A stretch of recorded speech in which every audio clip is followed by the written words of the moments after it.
How I got into Lugers. That, for the longest time, was kind of the Bible. And this is my original copy. Was $17.50 a long time ago.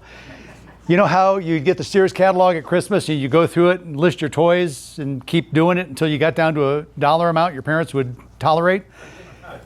I've had hundreds of gun cleaning patches used as bookmarks in this. So I wore that out instead of the Sears catalog as a kid. So we're gonna go quick. Tonight is Luger either a 99 level class or a 101 level class.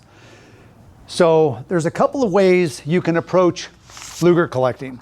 At least when I think about it, you can break it down by era.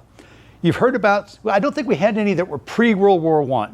So Georg Luger was part of the Borchardt, the ugly, non-ergonomic semi-auto pistol. He said, I can do better. So he goes out on his own. He has his design from about 1900, 1899. That's his design. So you've got the pre-World War I. He's out there trying to get a military contract. He's trying to sell them. You can find Mexican, you can find a lot of Swiss, you can find American Eagles. He's just looking for an audience. So you can break it down by the era that the gun was made in. Then you got the World War I. We saw several examples of that. Then you got Weimar. That was the German capital after Germany was beaten in World War I. The Weimar government was the between the wars for that 20 years. So you've got the Weimar stuff. A lot of it was World War I carryover. There was a little bit that was new manufactured. Then you've got World War II. That's what I focus on. As my traveling mate Mark constantly slaps me in the head to remind me, the Germans in World War II used all that World War I stuff. That pistol that Jim's got that I now crave and I'm going to hit him over the head and take, that's an example of a World War I gun that got carried over into the Nazi era. From a collector standpoint, the World War II stuff tends to be the most sought after. Just it's a war we saw on TV and that kind of stuff. You've also got reworks. A lot of what we're going to talk about is how the gun left the factory. But some of the more interesting stuff is how it subsequently got morphed and whatever under the Germans. You know, we're not talking about Joe at the Stumpwater Gun Show who's got a big screwdriver and messes with it. We're talking about stuff the Germans did over from 1900 to 1945 life of Lugers. You can also break them down by who the consumer of them was. They were commercial. Georg Luger's first successes were commercial. He was always looking for a military audience, but commercial guns were what you'll find throughout. Of course, during the war, fewer guns were commercial, more of them were military. Military, that's what we think of when we think of Lugers. Every war movie, you got to have a German with a MP40 submachine gun, and you got to have a German with a Luger.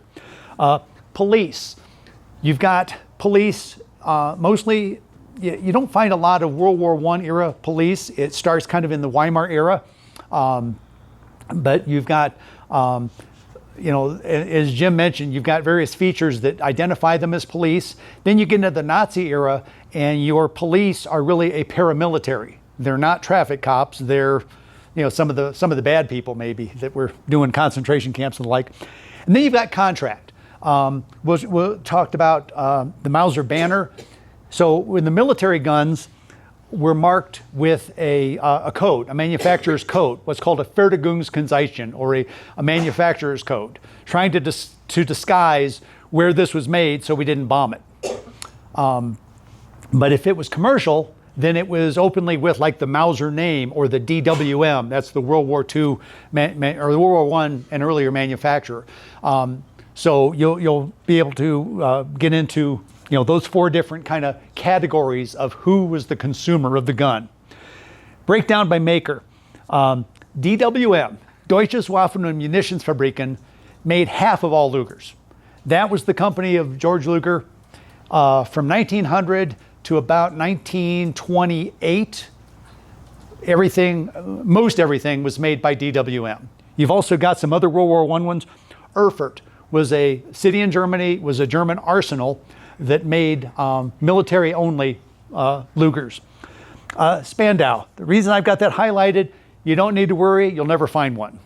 It's something I will correct in my own book. For the longest time, Spandaus were thought to be fakes.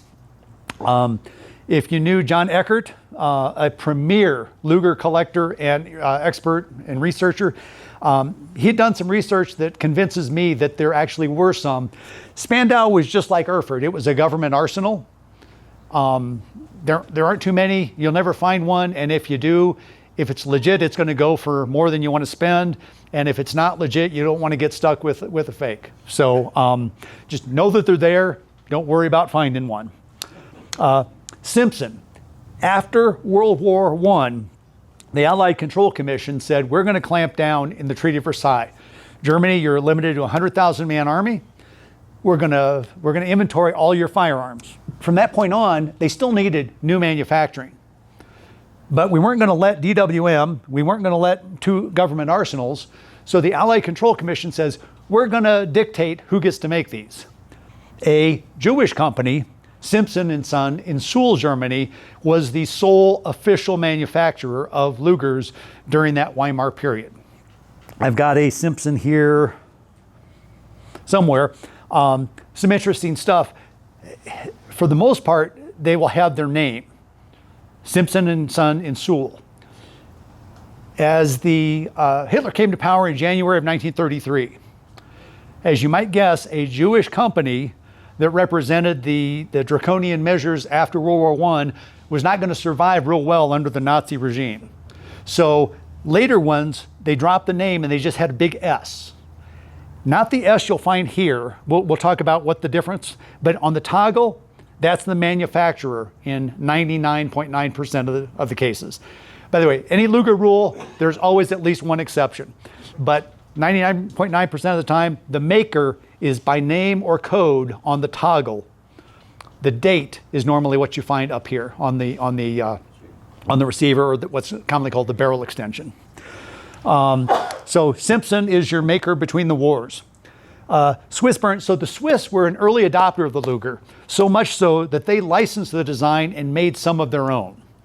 You can, if you want to get into pristine looking Lugers, Swiss is a good place to start because the Swiss don't ever fight anybody. They just fund everybody else's wars. Vickers. Jim, I think you had a Vickers here. So during that Weimar period, DWM was still a company, a commercial company, where Erfurt and Spandau were government arsenals. DWM was not allowed to make military caliber guns. But just like 80% receivers on some of the rat-a-tat stuff we might have, DWM could make 80% parts kits, which they then sold to British company Vickers Limited, who then finished them as guns and sold them to the Dutch. They couldn't sell them directly as guns to the Dutch. So that's where Vickers got involved. They didn't make them from scratch. They took German-made DWM parts, completed them into guns, and then that's how they got to the Dutch. Mauser. From about 1928 on, DWM got absorbed into Mauser. So now we're not talking about DWM made stuff, we're talking about Mauser made stuff. They were always weird with interlocking corporate directors and that kind of thing. But at that point, you're starting to see the diminishing of using DWM marked parts and Mauser type proof marking. And we'll get into proof marking in a bit. And lastly, you've got Krieghoff. They are considered the most gorgeous gun. If you looked at them up here, I brought one of my Krieghoffs. The blue is phenomenal. They're a Swiss watch, no pun intended. The interesting thing is, if you go to Erfurt's, they were some of the functionally ugliest Lugers. They were a government arsenal. World War I, they're just cranking out widgets. Their tooling by the Allied Commission was given to Simpson & Sons, the Jewish company that made. So now you've got the Erfurt tooling over at Simpson. When Germany came along and Hermann Goering and the 4-year plan, they run Simpson out of business. They took that tooling and gave it to Krieghoff. Now you've got a linkage from the ugliest maker to the prettiest maker. We don't know beyond a shadow of a doubt if it was the same tooling or if it was just used to pattern new tooling. I tend to think the latter, because there are some differences that you'll see in the finish and where certain curves on the gun come. But there's a family tree from Erfurt to Simpson to Krieghoff. So can anybody tell me, besides the pistol, what is the greatest claim to fame that Georg Luger has? Everybody here has at least one of them. 9mm? Yes. They started as a 30 caliber, 7.65 millimeter cartridge, small bottleneck cartridge. The Navy adopted it in 1904, but the German Army said not powerful enough. So he designed a cartridge from scratch that became the 9mm. Parabellum, if you are in Europe at a gun show and you say a Luger, they might look at you funny. That's a parabellum to them, which is Latin for war. Part of a Latin thing. If you want peace, you have to prepare for war. So, he was a good marketer. 9mm parabellum, 9mm for war. That was the cartridge that he designed. So up until about 1900, I think you can find some 9mm as early as 1904, but they were kind of a scarce prototypish kind of thing. So early you've got the 30 calibers, what we in America call 30 caliber, 7.65. As you get into the Nazi era foreign contract stuff, a lot of those are also in the 30 caliber. But everything German Army from World War I, Weimar, World War II is all going to be 9mm. Two other things highlighted, don't ever worry about finding them. 45 ACP, they made somewhere between 2 and 4 guns for U.S. Army evaluation in 4, 6, somewhere in there. We know of one good one that's out there, whatever millionaire owns that right now. Rumored to be a second one buried in the collection. There were probably 2 others that were destroyed during testing, where they, somebody shooting it while they're pouring sand on it and showering them with a hose and that kind of thing. Again, don't ever worry about finding one. If you do and you beat me to it, then screw you. There also were a couple, actually 4 baby Lugers made. So there are 2 guns out there in 32 ACP and 2 guns out there in 380 ACP. Again, don't worry about it. You'll never find them. Just for completeness, they exist. If you pick up a Luger, at least this is how I approached it. This is how I think most of the experts first categorize a Luger. So you're going to pick it up and you're going to look at those features. You're going to look at the inscription on the top of the chamber. You're going to look at the toggle. You're going to look at the toggle knobs. You're going to look to see whether it has a grip safety, and you're going to look to see whether it has a stock lug. With those features, you can get the gun into pretty much the era it's in. So this is a model of 1908. It's a 1911 date, but it's the 1908 design. You notice it's smoother back here. There's no stock lug. In 1914, they added the stock lug. So if you see a gun without a stock lug that hasn't been ground off, of course, then you can immediately put a date to some of it. I don't think we had any early toggles, but if you see the toggle knobs here, they're flush to the side and they're knurled. They're checkered.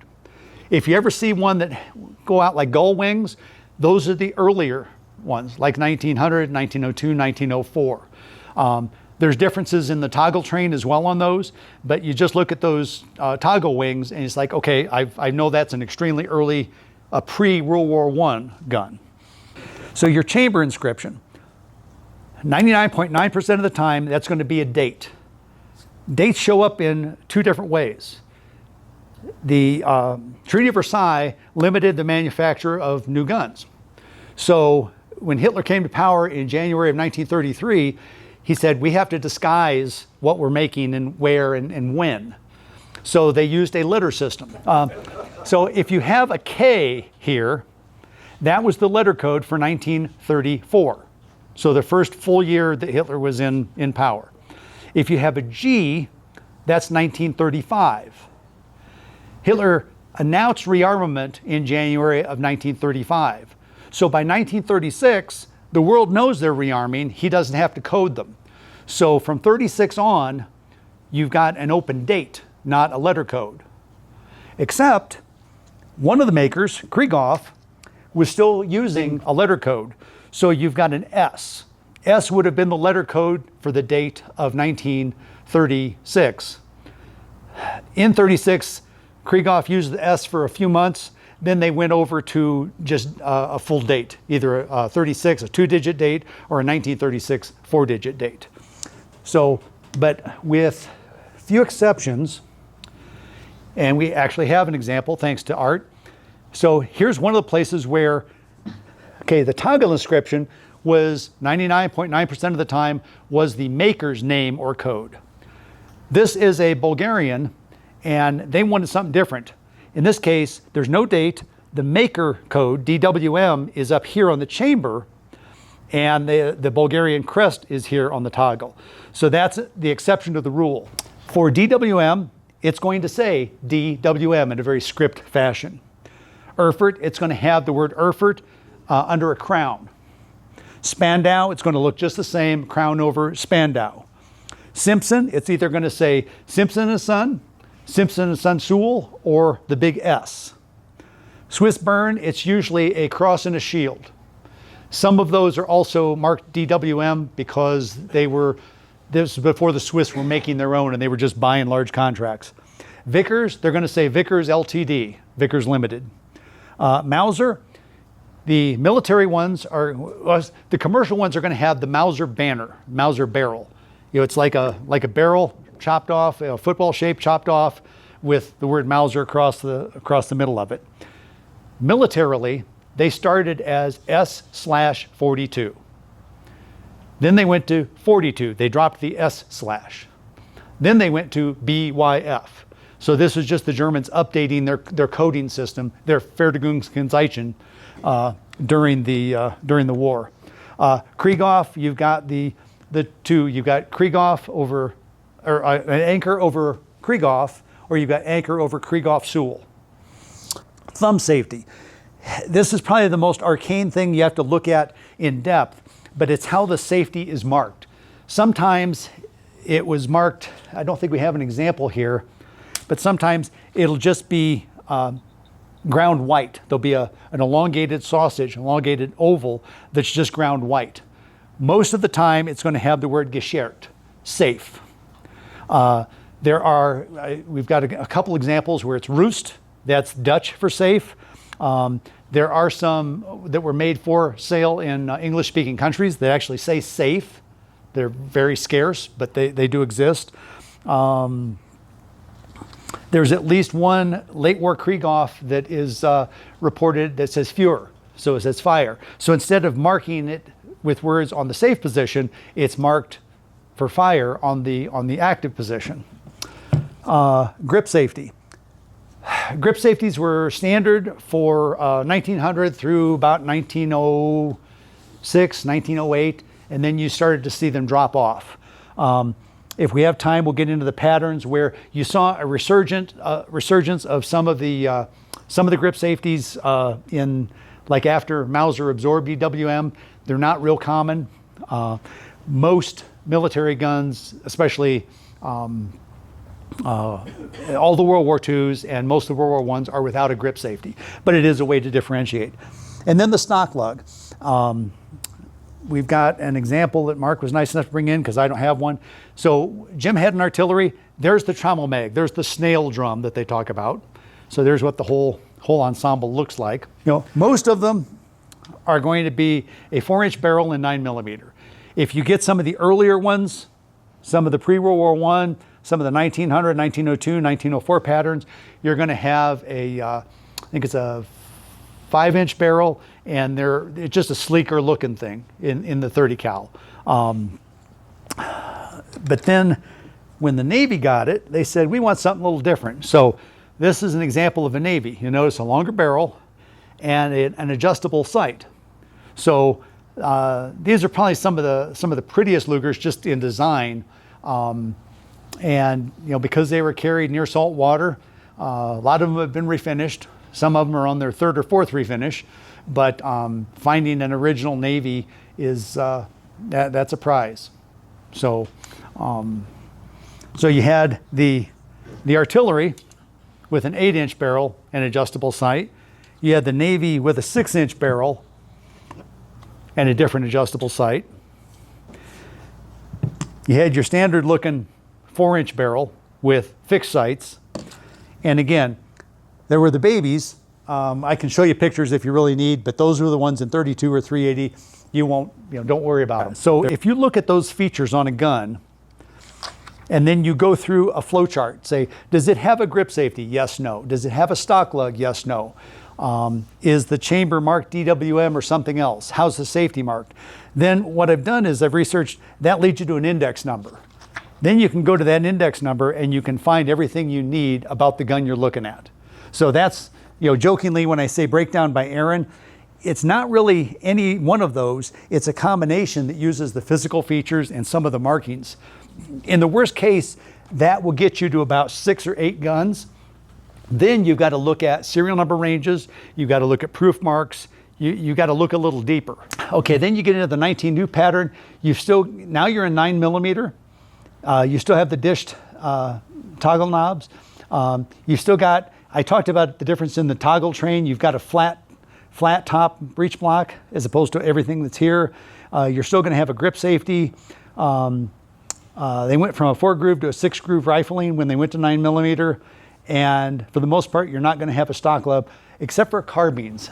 They did make a Luger carbine. It's got a, awesome looking stock. It's got furniture out front. They're a piece unto themselves. They weren't military. They were just high-end commercial. Some of them have some gold inlay presentation stuff. Let's see. Then you get into the 1904, 1906 pattern. You've got, now we've gone to the flat checkered toggle knobs. We retained the grip safety, but still no stock lug. 1914, now you've added the stock lug and the grip safety has been dropped. So you've still got, from here on, you've got the flat checkered toggle knobs. Most of these would fit into that pattern, that physical design. 1929 Swiss, those are the weird ones. Some of those have like a straight back here. The toggle knobs on some of them are actually smooth, kind of harder to grab onto, to be honest. You can tell them a mile away. They look very different. They have a general Luger shape, but they stand out as different. Then you got the 1934 pattern. So when Mauser absorbed DWM, they were using up some parts. So you'll see a resurgence of some of the grip safety stuff. Those are some of the interesting ones because you're looking at what you think, what you think originally is a DWM because of the mark there, but then you look at the proof marks and it's, okay, this is a Mauser gun because Mauser had their own set of proofing that differed from DWM. So, like I say, there are exceptions to every rule, but that's pretty much what we can talk about guns. I've got pictures here of a lot of the accessories. There were 2 different sub-caliber kits. This is an example of the small one. The other one's longer and it's got, I think, second mag and other stuff to it. Those are actually very hard to find. So with the K date, remember K is 1934 manufacture.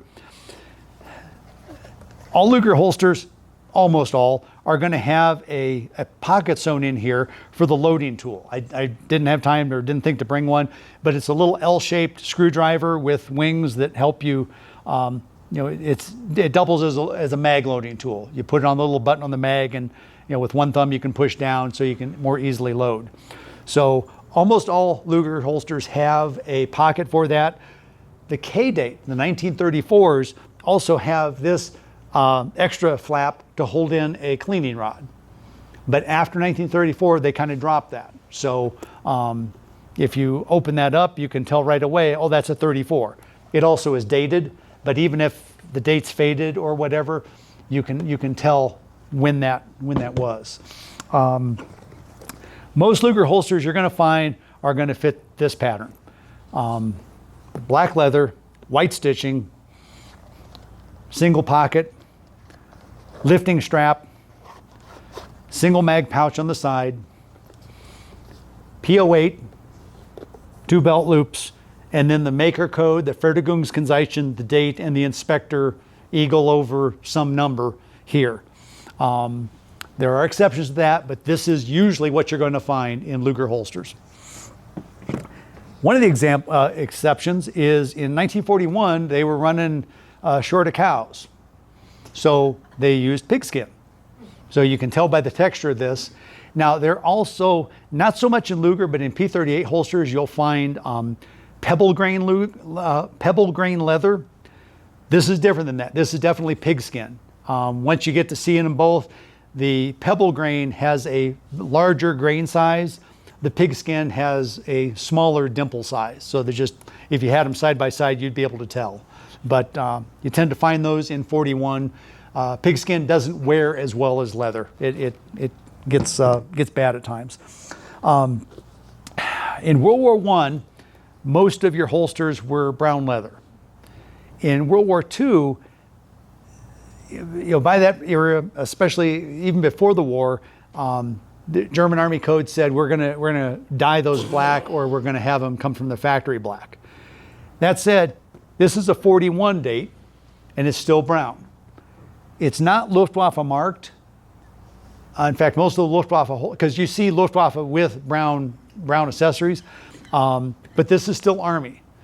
There were even makers into 1944 that were using brown leather, especially on some of the Polish P38 holsters. So you do find these, but brown is earlier by and large, black is later by and large. Sometimes you'll find, I think Jim said he's got one that's brown that's been dyed black. You always want to look carefully at that and make sure that it's not just been shoe polished by somebody at the Tanner Gun Show. Yeah, one of the things you look for is, okay, the stitching on the outside is all white. So or I guess you'd say the stitching on the inside is white. So you'd expect that the stitching on the outside is white. If your stitching on the inside is white, but your stitching on the outside is black, no, that has been likely shoe polished, or not original German. So many of the countries that carried Lugers as their military arm, the holster's obviously a little different shape. I've actually got one. I didn't have time to pull it out of the pile. It's a late war, what they call ersatz or substitute standard. It's a canvas. You also find some that are, now what's interesting about this, so a Luger magazine has these 2 protrusions on the side. So when it goes into a mag pouch, you got to have a cutout to allow for that button. It is interesting to see that the Bulgarian does not have that cutout. Now I've seen enough Bulgarians that, I know the holster's right, but it's just something that they overlooked, or maybe this is short enough that the button's clear. Not quite sure. But if you ever find a hard shell looking holster, this style is called a hard shell. If you find that kind of holster and it's not marked, you're wondering, is that for a Luger? Look for the half moon cutout. If that's not there, then it's probably not made for a Luger. I have a question. What's up with these Lugers you see that have the skull and the crossbones on them? So there are some legit ones. Obviously, that being added would add a lot of value by faking that up. Let's chat afterwards. That's not a quick, simple answer. But there are some legit ones. So, when I have a gun that didn't come back with a holster, but I want to mate it with one, I look at the date of the gun and I figure a holster of that year, or a year later or a year earlier, is probably legit. But I've got one P38 where there's a bullet hole in the holster that matches where the bullet ding is on the gun. Okay, I know those go together. Other than that, you really can't do much to validate that this holster went with this gun.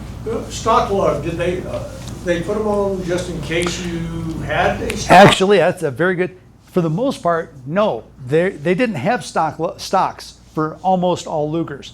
They were an assembly thing. They would put them in a jig.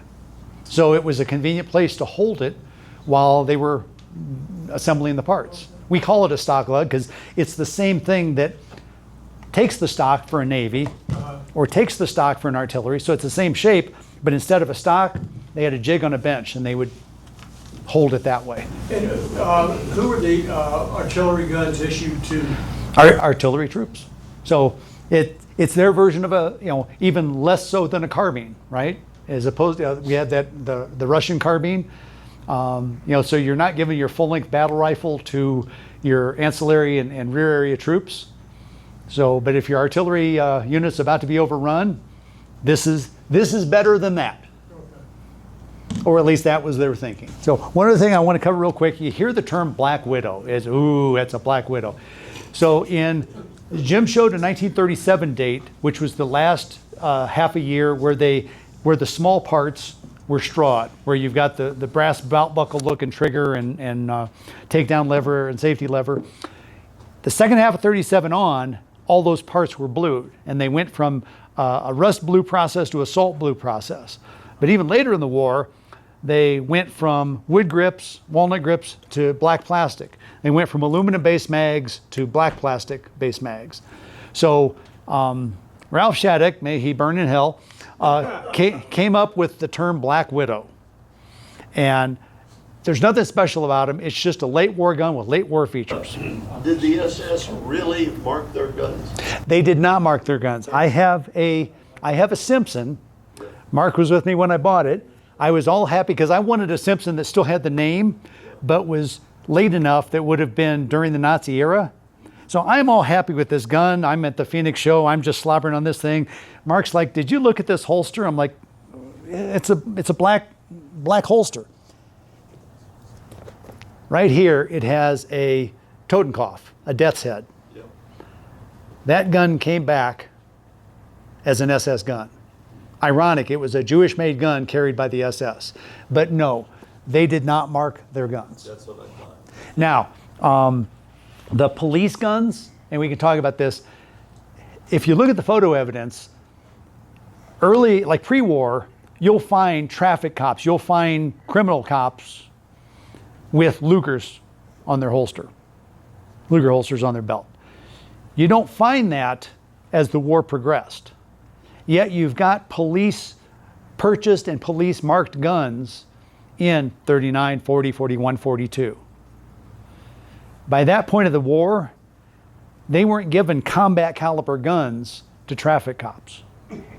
So there's a growing belief that a lot of the police P-38s for sure, and later police Lugers might have been SS guns. Because you think about organizationally, the police were under Himmler.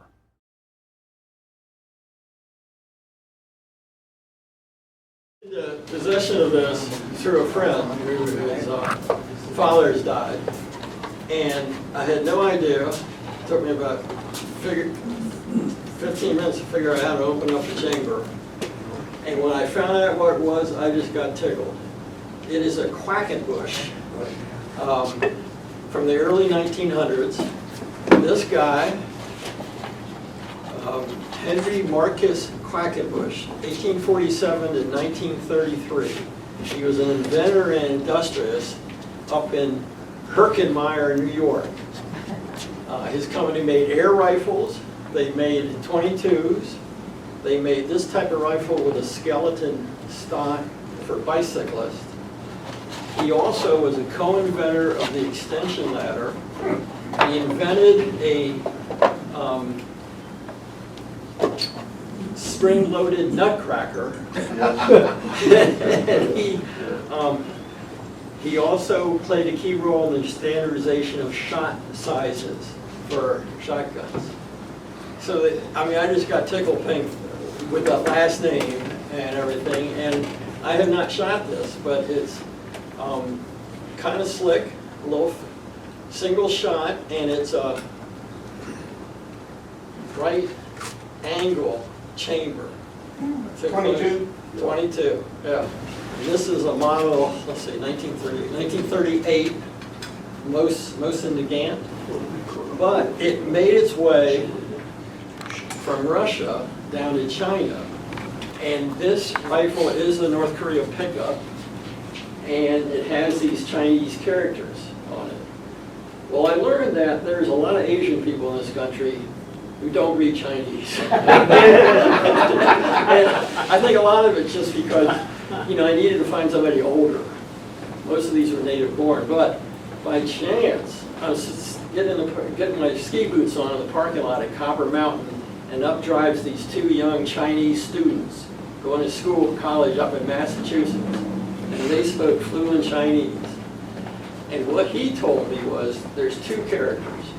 One is the soldier's name, which is, when you think about it, it's kind of sad, but it was a war trophy. The other name is the city that was the first conflict between the U.S. troops and the Chinese troops. You're telling us you were taking that skiing?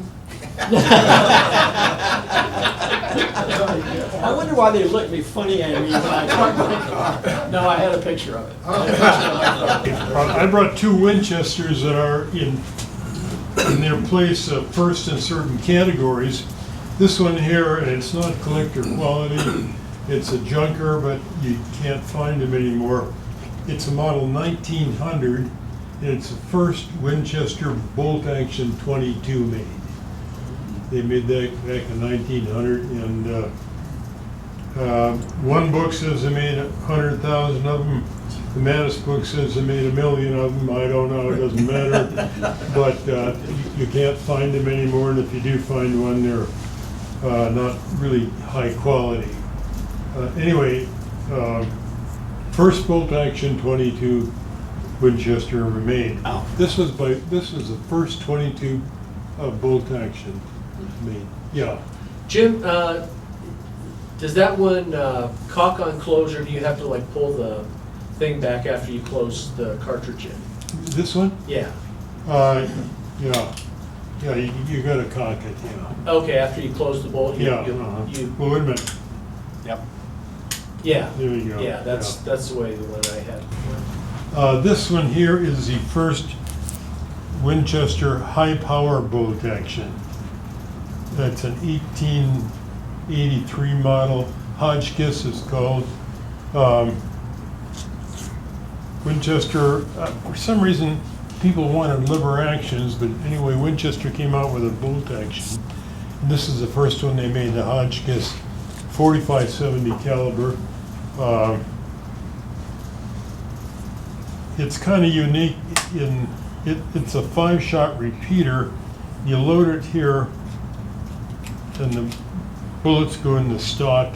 So you got 5 in the stock and 1 in the chamber. So it's bolt-action repeater. Then on the side here, this thing here is a safe. If you bring it up, you lock it, and it's a safety. And on this side here, you can move this thing down. If you want a repeater, you put it down. If you want to get just a single shot and feed it singly, you bring it up. So I missed a meeting last month, and so I watched Tyler's video online a couple of times. And after that, I ran into this Mauser.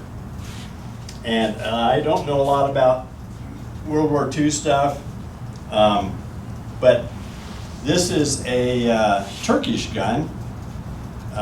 It says Ankara, ASTCFA, Kale, 1943. So apparently, the gun that started this was from 1890 or 91, something like that, and then it's gone through some changes. The magazine was changing things, and then this version came out in 1936, I think. But it's a Mauser. I bought it because it was cheap, because nobody likes Turkish since they didn't fight in the war. But it's a real Mauser. The bolt matches the receiver, which I guess is kind of rare for one of these. It's got a great bore, and So I wanted a long-barreled Mauser versus those carabiner 98s that I have. This is a last-ditch Arasaka bayonet, and it's got two markings here. One's a subcontractor, and I've had this a number of years. But it's a last-ditch because it's got a wooden scabbard. They're running out of steel and leather and all that kind of stuff towards the end of the war. So that's, I guess, makes it kind of unusual. Wood doesn't hold up as well. In fact, this one has a crack here in the wood. This is the only Luger I own, a P08. It's marked S42, which is the code for Mauser. It's dated 1937, the last year that they had the straw trigger and safety and things. This was a bring back by a Canadian soldier. I got it from a collector in Canada. He didn't know who the soldier was, didn't have the papers, but that's the story he got from the family when he acquired it. But anyway, I brought my P38 as well. This is a Mauser as well, BYF 44, and that came with a holster as well. Got that in a pawn shop in Kansas. I went to do something else, and I thought, hey, there's a pawn shop. I'll just stop in there for fun. And it's the last thing I've ever found in a pawn shop. That was good, because now they all know about the internet.